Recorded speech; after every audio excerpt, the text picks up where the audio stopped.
오늘 이 저녁 가운데 읽었던 성경 말씀 사도행전 17장 10절서부터 15절의 말씀을 통해서 베레아에서의 선교라고 하는 제목으로 함께 말씀을 나눕니다. 말씀의 배경이 뭐냐? 지금 바울이 몇 차 선교 여행을 하는 중이에요. 2차 선교 여행. 2차 선교 여행을 하면서 빌립보에서 복음을 전했고요. 또 빌립보에서 떠나서 지금 어디에 와 있느냐? 데살로니가에 와 있었죠. 그 데살로니가에서 복음을 전하고 그 복음의 열매로 경건한 헬라인의 큰 무리와 적지 않은 귀부인들이 예수를 믿게 되어지는 일들이 있었고요. 거기서 뿐만 아니라 야손이라고 하는 사람이 있었어요. 그 야손이라고 하는 그 사람의 집이 데살로니가 교회의 시작, 모티브가 되어짐을 우리가 성경 속에서 볼 수 있었다는 거죠. 데살로니가 교회에서 바울이 머문 기간은 3주간입니다. 3번간 새 안식일이라고 성경은 기록되어져 있는데 3주간 머물면서 세워졌던 교회가 바로 데살로니가 교회라고 하는 거죠. 그 데살로니가 교회에 대해서 성경은 이렇게 평가해요. 데살로니가 1.7절에 보니까 그러므로 너희가 마게도냐와 아가야에 있는 모든 믿는 자의 본이 되었느니라 라고 말씀한다는 거죠. 마게도냐와 아가야라고 하는 큰 범주 속에 있는 그 지역 가운데 믿는 자의 본이 됐다라고 말하는 것이 데살로니가 교회였습니다. 그런데 복음의 길에는 항상 따르는 게 있는데 그게 뭐냐면 고난과 핍박이라고 하는 거죠. 데살로니가에서 데살로니가 교회가 세워지자 그것을 시기하고 있는 유대인들이 불량배들을 사가지고 뭐 하는 거예요? 천하를 어지럽게 하는 자들이라고 하는 그 명목으로 법정에 고소한다라는 거죠.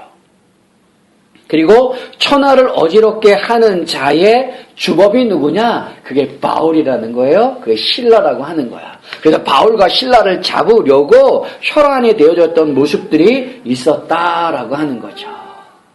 그런 때에 오늘 본문 10절에 보니까 이렇게 표현합니다. 밤에 형제들이 곧 바울과 실라를 베레아로 보내니 그들이 이르러 유대인의 회당에 들어가니라 라고 말씀합니다.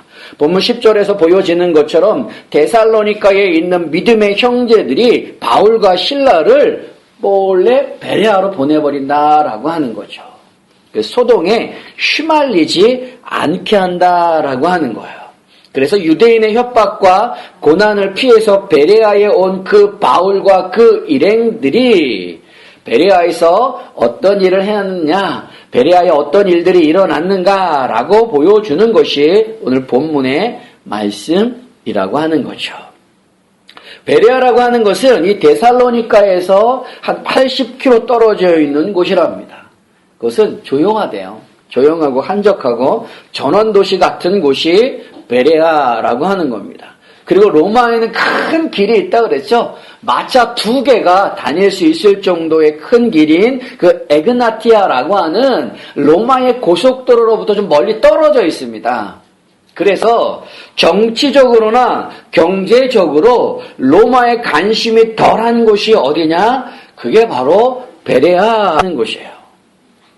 비록 유대인의 그 위협을 피해서 지금 베레아에 왔지만 그 베레아에 오자 그가 한 일이 뭐냐라는 거예요. 바울이 한 일이 뭐냐? 다른 게 아니라 역시 복음 전하는 거예요. 선교하는 거예요. 그래서 10절에 잘 보여줍니다. 밤에 형제들이 곧 바울과 실라를 베레아로 보내니 그들이 이르러 유대인의 회당에 들어가니라. 또 유대인의 회당에 들어간 거예요. 지금 유대인들 때문에 자기와 같은 동족이긴 하지만 시기를 사서 그 유대인들 때문에 야손이라고 하는 사람들과 그 믿음의 형제들이 어려움을 당하고 힘듦을 당하고 또 천하를 어지럽게 하는 자의 주범으로서 지목되어져서 많은 그 유대인들이 자기를 잡으려고 오는 그 모습 속에서 피해왔잖아요.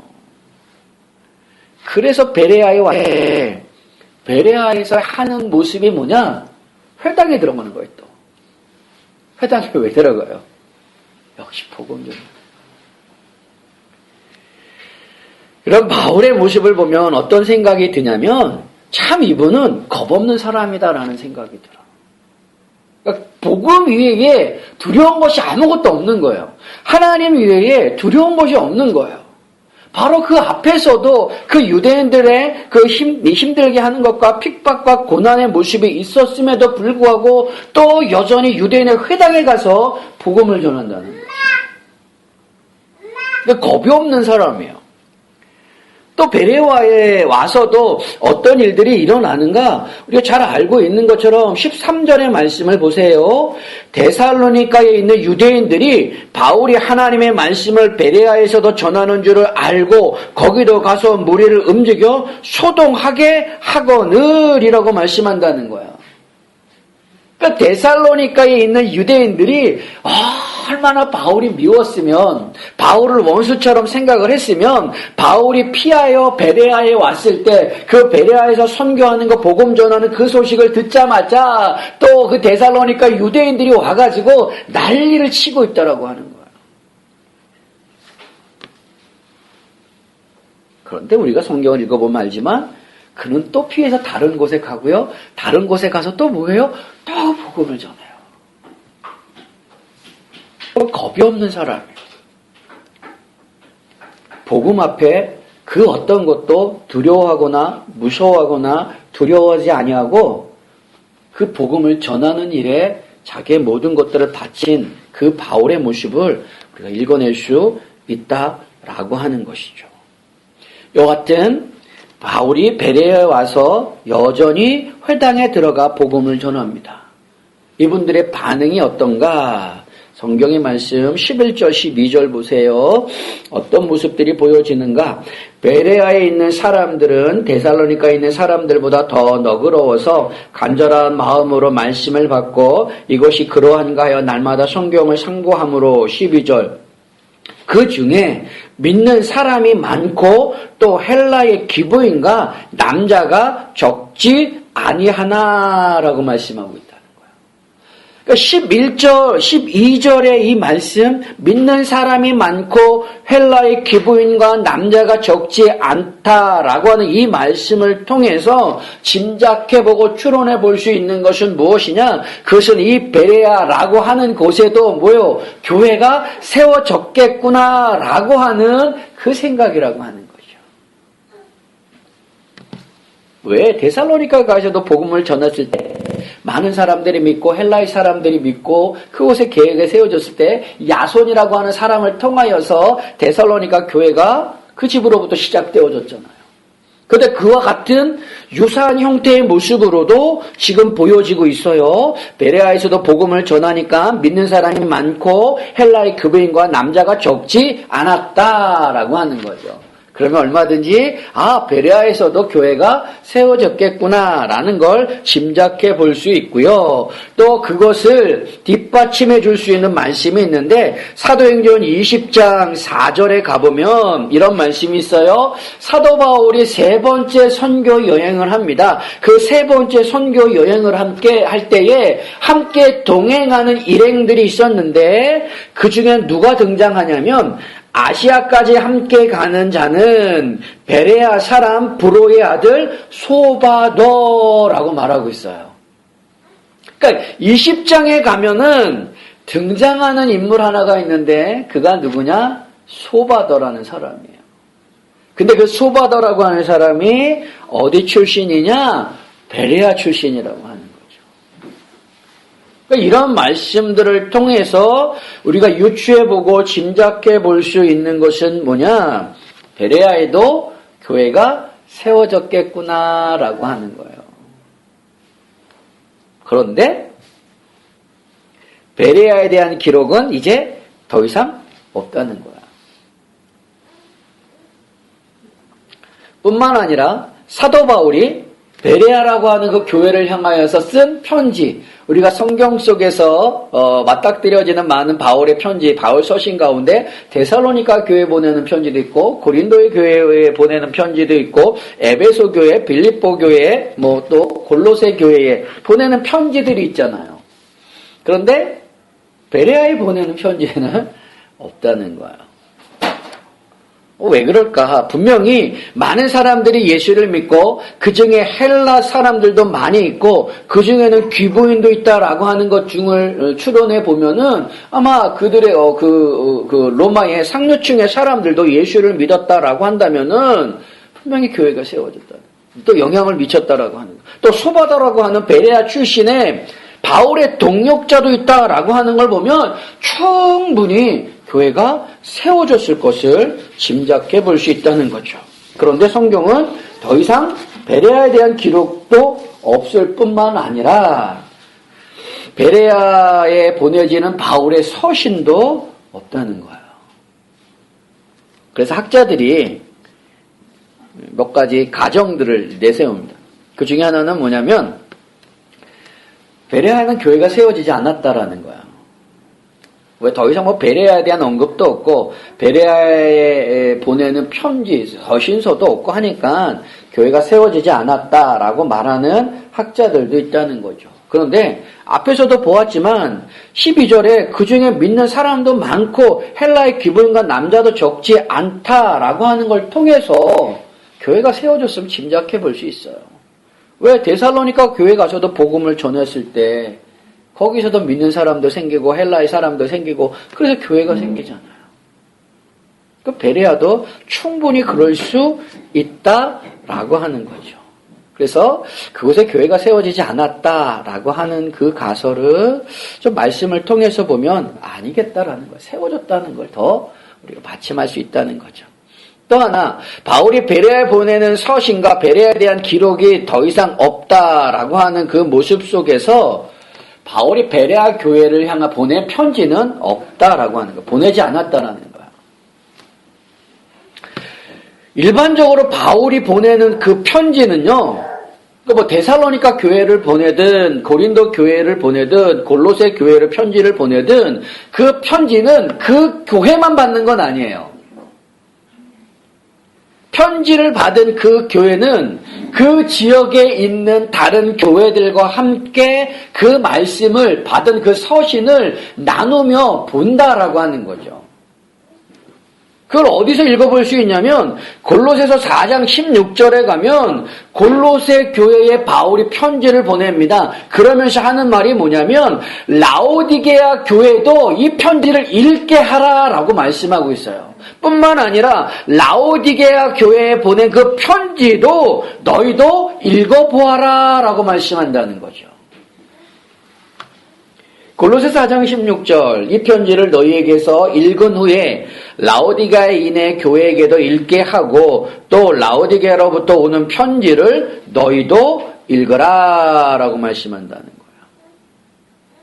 그러니까 베레아에 직접 보낸 편지, 서신은 없지만 헬라의 기부인과 남자가 많이 믿었다는 사실을 통해서 당시 베레아 상류층 사람들이 복음을 받아들여졌음을 알고 그리고 교회가 세워졌음을 충분히 짐작해 볼 수 있고 그 교회는 결코 작은 교회가 아닐 것이고 또 주변에 영향을 미쳤을 교회라고 하는 것을 우리가 얼마든지 짐작해 보고 추론해 볼 수 있다는 거예요. 근데 바울이 보낸 편지가 없어요. 왜 그럴까? 그래서 이 본문을 통해서 생각해 볼 수 있는데 그게 뭐냐면 베레아 성도들은 큰 문제 없이 신앙생활을 잘했을 것이다 라고 하는 거예요. 왜냐? 바울이 편지를 보내고 그 편지를 받았던 교회들을 가만히 생각을 해보십시오. 바울 서신서에 등장하는 그 교회들은 공통적으로 큰 범주 속에서 알 수 있는 게 뭐냐면 다 교회가 문제가 있다라고 하는 거예요. 마게도냐와 아가야의 모든 본이 되었다라고 하는 그 데살로니가 교회도 데살로니가 전서, 데살로니가 후서를 봤잖아요. 그렇게 칭찬받은 데살로니가 교회이기는 하지만은 데살로니가 교회 안에 문제가 뭐였냐면은 예수님의 재림에 대한 그 문제가 그 교회는 심각했다라고 하는 거죠. 그래서 자신들의 개인적인 삶을 내려놓고 교회 안에 모여서 하늘만 쳐다보고 기도하며 주님의 재림이 당장 임할 것으로 알고 일반적인 삶의 모습들을 다 내려놓았다라는 거예요. 그래서 그게 문제가 돼서 바울이 편지를 보내는 거죠. 그게 데살로니가 전서예요. 그래도 그 문제가 해결되지 않으니까 데살로니가 후서를 또 보내서 그들의 모습을 수정하려고, 옳게 바꾸려고 하는 말씀을 볼 수가 있다라고 하는 거죠. 그런데 오늘 보여지는 이 베레아 교회는 뭐예요? 서신서가 없다라고 하는 것은 큰 문제가 없다는 거예요. 그러니까 바울의 편지를 받았던 그 교회들은 은사의 문제든 교리의 문제든 삶의 문제든 신앙의 문제든 그 교회들이 문제를 끌어안고 있었다는 거죠. 그 소식을 바울이 듣고 펜을 들어서 그 교회에 보내는 거예요. 편지를 써서. 그래서 신학적으로 잘못되고 교리적으로 잘못된 교회에는 바른 교리와 신학의 내용으로 보내고요. 은사가 잘못된 교회에 대해서는 은사가 무엇인지를 분명하게 보내고요. 잘못된 삶의 문제, 신앙의 문제에 대해서는 어떻게 사는 것이 성도의 삶인가라고 하는 것, 신앙이 무엇인가라고 하는 것들을 잘 정리하여서 편지로 보낸다라고 하는 거죠. 그래서 그 편지를 받은 그 교회들이 하나님이 원하시는 모습으로 변화되기를 소망하며 그 편지를 보내고 받는다라고 하는 거예요. 그런데 베레아, 믿는 사람이 많고 헬라의 기부인과 남자가 적지 않고 소바더라고 하는 바울의 일행이, 바울의 동력자가 있는 그 모습을 통하여서 분명히 교회가 세워졌을 것 같은데 더 이상 베레아에 대한 이야기가 없고 말씀이 없고 사도 바울이 보낸 편지가 없다라고 하는 걸 통해서 우리가 알 수 있는 것 중에 하나는 뭐냐면 그분들이 신앙생활을 충실하게 온전하게 잘 했을 것이다 라고 하는 그 생각이라고 하는 거죠. 그러면 그분들이 어떻게 바른 신앙생활을 했을까? 온전한 신앙생활을 했을까? 그 이유가 뭐냐라고 하는 것을 세 가지 정도로 볼 수가 있어요. 첫째 볼 수 있는 게 그들은 다 너그러웠대요. 우리 성경에는 보시면 뭐라고 되어져 있느냐 11절에 보여져요. 베레아에 있는 사람들은 데살로니가에 있는 사람들보다 더 너그러워서라고 얘기합니다. 예전 개역 성경에는 더 신사적이어서라는 표현이 되어져 있어요. 그러나 오늘날 우리가 바뀐 개정개역 성경에는 너그럽다라고 되어 있다는 거죠. 근데 이 너그럽다라고 하는 이 말씀에 헬라어의 원문의 의미가 있습니다. 헬라어 원문의 의미는 뭐냐면 고귀한 혈통의라고 하는 의미와 더불어 좋은 가문에서 태어난이라고 하는 이런 의미를 가지고 있어요. 그러니까 그 원문의 의미와 우리가 지금 번역되어져 있는 너그럽다라고 하는 말의 의미가 그러니까 번역되어져 있는 것이 조금 괴리가 있어 보입니다. 그러니까 더 너그럽다라고 하는 것의 원문의 의미는 좋은 혈통, 좋은 가문에서 태어난 자라고 하는 의미라고 하는 거예요.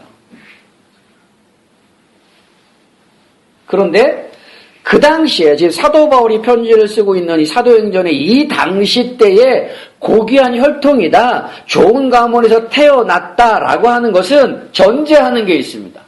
무엇을 전제하냐면 그렇게 고귀한 혈통의 좋은 가문에서 태어난 자들은 인품과 성품이 뛰어나고 개방적인 마음, 넓은 마음을 가졌다라고 하는 것을 전제하는 표현이라고 하는 거죠. 그래서 너그럽다라고 하는 것은 그런 의미인 거예요. 인품과 성품이 뛰어날 뿐만 아니라 마음이 넓었다라고 하는 거죠. 그래서 공동번역 성경이 있습니다. 천주교와 개신교가 같이 합작하여서 번역한 성경을 공동번역 성경이라 그러는데, 공동번역 성경에는 이 너그럽다라고 하는 표현을 뭐라고 번역했냐면 마음이 트인 사람들이라고 얘기해요. 또 새번역이라고 하는 성경이 있어요. 그 새번역이라고 하는 성경은 이 너그럽다라는 표현을 뭐라고 번역했냐면 고상한 사람들, 이렇게 번역하고 있다는 거죠. 그러니까 베레아 교회가 큰 문제 없이 신앙생활을 했다라고 하는 걸 짐작할 수 있는 이유는 뭐냐면, 그분들이, 그 베레아의 성도들이 더 너그러운 마음을 가지고 있다라는 거예요. 또 열려진 마음을 가지고 있다라고 하는 거죠. 너그럽고 열린 마음으로 복음을 받아들였을 뿐만 아니라 신앙생활 할 때도 이 넓은 마음을 가지고 상대방을 바라본다는 거죠. 그래서 서로가 서로를 이해해 주는 거예요. 그러니까 베레아 교회 성도들은 그 마음들이 넓어서 서로가 서로를 이해해 주기 때문에 교회 안에 큰 문제가 없었다, 큰 다툼이 없었다, 바울이 꼭 편지를 써야만 하는 그 이유들이 없었다라고 하는 거죠. 오늘날 교회 안에 여러 가지 문제들이 일어날 때 그 문제들의 한 원인 중에 하나는 뭐냐면 마음이 너그럽지 못하다는 거야. 열려져 있는 마음이 아니라 닫혀져 있는 모습 속에서 상대방을 보고 자기 기준 속에서 상대방을 바라봄으로 교회 안에 문제들이 나타난다라고 하는 거죠. 근데 베레아 교회는 뭐예요? 너그러운 마음을 가졌대요. 넓은 마음. 상대방을 이해해주고 상대방의 입장에 서서 그 문제들을 바라보는 것. 그래서 바울이 편지를 써야만 하는 그 문제들이 없었다라는 거죠. 또 두 번째로 볼 수 있는 게 뭔가, 베레아 교회는 온전한 신앙생활을 할 수 있었던 것은 뭐냐면 그분들이 간절한 마음으로 말씀을 받았기 때문이다 라고 하는 거예요. 그래서 11절 보십시오. 중간에 더 너그러워서 간절한 마음으로 말씀을 받고 라고 얘기한다는 거예요. 간절한 마음이 대체 뭘까? 그 간절함이라고 하는 게 뭘까? 그 간절함으로 넓은 마음으로 말씀을 받았다라고 하는 거죠. 근데 그 간절함이라고 하는 것을 우리가 무엇으로 알 수 있냐면 성경 속에서 베드로전서 2장 2절에 가면 이런 표현이 있습니다. 갓난 아기들 같이 순전하고 신령한 젖을 사모하라. 이는 그로 말미암아 너희로 구원에 이르도록 자라게 하려 함이라라고 하는 말씀이 있어요. 그러니까 간절한 마음으로 말씀을 받는다라고 하는 것을 베드로전서 2장 2절의 말씀을 연결해서 생각해 보면 그 마음이 뭐냐? 그것은 갓난 아기가 엄마의 젖을 사모하는 것과 같은 마음이라는 거죠. 그게 간절한 마음인 거예요. 갓난 아기에게 엄마의 젖이라고 하는 건 뭐겠습니까? 그 아기들에게 있어서 엄마의 젖이라고 하는 건 단순하게 먹는 문제가 아니잖아요. 그 아기에게 엄마의 젖이라고 하는 것은 결국 무엇과 연결되어져 있냐면 사느냐 죽느냐라고 하는 생명의 문제와 연결되어 있는 거예요. 그래서 아기들은 뭐요? 갓난 아기들은 엄마의 젖에 집착하는 거죠. 간절한 마음이 뭐냐? 바로 그런 부분인 거예요. 갓난아기가 엄마의 젖을 사모하는 것, 그 마음이 곧 간절한 마음이라는 거죠. 근데 그 간절한 마음으로 뭐 했대요? 말씀을 받았다라고 한다는 거죠. 그러니까 바울이 회당에서 복음을 전할 때에 그들이 듣는 복음의 목소리는, 그 복음의 말씀은 무엇이냐면 그저 듣고 흘려지는 말씀이 아니라 간절한 마음으로 그 말씀들을 받았다라고 하는 거죠. 그 얘기는 뭡니까? 갓난아이가 엄마의 젖을 사모하듯이 그 말씀을 받았다라는 거죠. 곧 그 말씀은 자기에게, 이 성도들에게 무엇으로 여겨진다라는 거예요? 생명으로 여겨진다라고 하는 거죠. 그러니까 이 말씀이 없으면, 이 말씀을 제대로 받지 못하면 죽는다라고 하는 절박함의 모습 속에서, 마음 속에서 바울이 전한 그 복음을 받아들였기 때문에 바울이 편지를 써야만 하는 그런 문제에 봉착하지 않았다라는 거죠. 그래서 더 이상 사도행전에 베레아에 대한 이야기와 바울의 서신 가운데 베레아에 보내는 편지가 없다는 거예요. 그래서 그분들이 온전한 신앙생활을 했다. 무엇으로? 간절한 마음으로 하나님의 말씀을 받았기 때문이다 라고 하는 거죠. 마지막 세 번째로 베레아 교회가 온전한 신앙생활을 할 수 있었던 이유는 뭘까? 11절 뒷부분에 나옵니다. 보십시오. 이것이 그러한가 하여 날마다 성경을 상고함으로 합니다. 여기서 상고하다라고 하는 이 말씀은 뭐냐면, 헬라어 원문의 의미는 뭐냐면 깊이 연구하다라는 거예요. 연구하다, 탐구하다, 조사하다, 분별하다라고 하는 거야. 그러니까 단순하게 성경을 읽을 때 통독하듯이 막 읽어 나가는 게 아니라는 거예요. 이 말씀이 과연 그러한가라고 하면서 그 말씀을 깊이 있게 파고들었다라고 하는 거죠.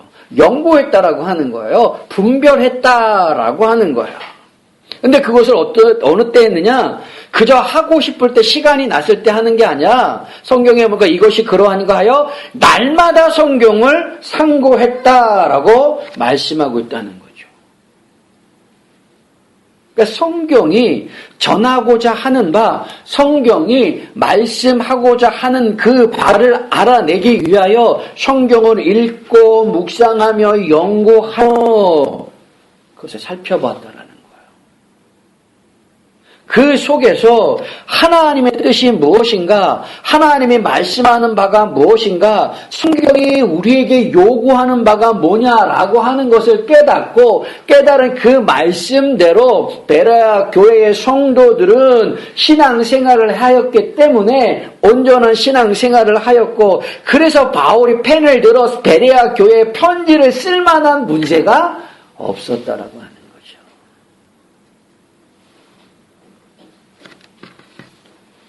그래서 우리 손에 베레아에 보내는 편지가 없는 거예요. 더 이상 베레아에 대한 이야기가 성경에 언급하고 있지 않다라고 하는 거죠. 말씀을 정리하고 마치겠습니다.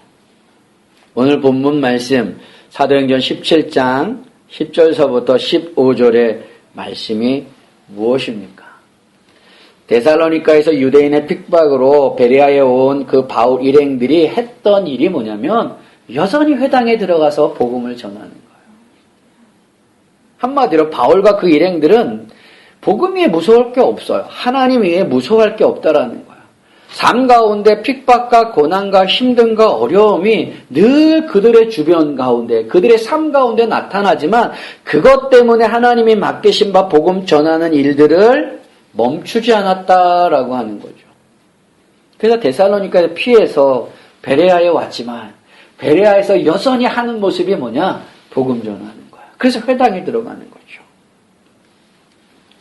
그렇게 바울이 복음을 전할 때에 베레아 사람들의 반응이 뭐냐? 믿는 사람이 많고 또 헬라의 기부인과 남자가 적지 않았다라고 성경은 기록하고 있고요. 더불어 이 베레아 속에서 보여지는 모습 중에 하나가 뭐냐면 소바더라고 하는 바울의 일꾼이, 바울의 동역자가 있다라고 하는 거죠.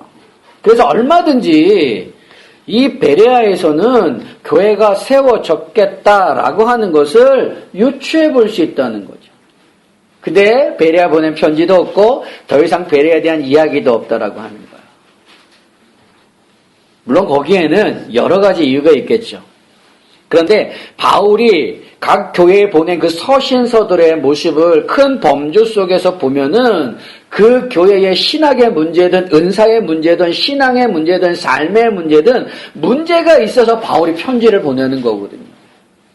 그리고 그 편지를 받은 그 교회는 자기 교회만 그 편지를 읽는 것이 아니라 그 주변에 있는 가까이 있는 교회들과 그 편지를 회람하면서 바른 신앙의 모습들을 잡아간다라고 하는 거죠. 그런데 베레아에 보내진 편지가 없고 더 이상 베레아에서 말씀이 없는 것들을 통해서 베레아 교회 성도들은 그래도 온전한 신앙생활을 했겠구나라고 하는 것을 짐작해 볼 수 있다는 거죠. 그렇게 짐작할 수 있었던 근거가 뭐냐? 그 베레아 교회 성도들은 뭐라는 거예요? 더 너그러운 마음을 가지고 있다는 거죠. 그러니까 마음이 활짝 열려 있다는 거예요. 편협하지 않다라는 거예요. 물론 진리에 대해서는 굳건하게 지켜야 할 단 마음이 있어야 되지만 신앙생활에 있어서 삶에 있어서는 뭐예요? 너그러운 마음으로 받아들일 수 있어야 한다는 거죠. 근데 그런 마음이 베레아 교회 성도들에게 있었던 것이고 또 하나의 모습이 무엇입니까? 간절한 마음으로 말씀을 받았다라고 하는 거야. 그 간절한 마음이라고 하는 것은 베드로전서 2장 2절의 말씀을 빗대어서 우리가 생각해 볼 수 있는데 그 간절한 마음이라는 건 뭐냐? 갓난아이가 엄마의 젖을 사모하는 마음이라는 거죠. 갓난아이에게 엄마의 젖은 뭐예요? 곧 생명이라는 거예요. 그러니까 간절한 마음으로 말씀을 받는다라고 하는 건 그저 좋은 이야기로 좋은 말씀으로 세상을 살아가는 삶의 지혜의 말씀으로 그 말씀을 받는 것이 아니라 생명으로 받는다는 거예요. 이 말씀이 아니면 죽겠구나라고 하는 그 간절한 마음으로 이 말씀을 받았다라고 하는 거죠. 세 번째는 뭐였어요? 날마다 성경을 상고하는 거예요. 이것이 그러한가 하여 날마다 성경을 상고한대요. 상고가 뭐라고요? 깊이 묵상하는 거예요. 연구하는 거예요. 분별하는 거예요. 그저 성경을 막 읽어가는 게 아니라 그 말씀의 진리를 알기 위해서 깊이 말씀을 연구하고 묵상하고 살핀다는 거예요. 그런 모습 속에서 베레아 교회 성도들은 온전한 신앙생활을 했다라고 하는 것을 얼마든지 짐작해 볼 수 있다는 거죠. 그러므로 우리도 하나님 앞에 온전한 신앙생활의 모습을 갖추기 위해서 우리에게도 필요한 게 뭐냐? 오늘 본문을 통하여서 비춰볼 수 있는 게 뭐냐? 우리에게도 더 너그러운 마음이 필요한 거죠. 더 열려진 마음이 필요한 거고요. 더불어 말씀을 들을 때 정말 간절한 마음으로 생명의 말씀으로 그 말씀을 받는 모습이 우리에게 필요하고요. 뿐만 아니라 성경을 상고하는 거예요. 정말 진의가 뭐냐? 하나님께서 우리 주님께서 말씀을 우리에게 주실 때 사도 바울을 통해서 하나님께서 우리에게 말씀을 주실 때 그 말씀의 진의가 무엇인지 깊이 묵상하고 상고하고 연구하고 탐구할 모습이 우리에게 필요하다는 거죠. 그 속에서 깨달은 그 말씀을 붙들고 간절한 마음으로 너그러운 마음을 가지고 신앙생활에 나갈 때 우리도 온전한 신앙생활을 할 수 있다는 거죠. 이러한 베레아 교회 성도들 그 모습들을 보시면서요. 우리가 하나님 앞에서 더 너그러운 마음 또 간절한 마음 그래서 날마다 말씀을 상고하는 그 모습 속에서 온전한 신앙생활을 하실 수 있는 그냥 우리 성도들이 다 되실 수 있기를 주님의 이름으로 축원합니다. 아멘. 기도하겠습니다.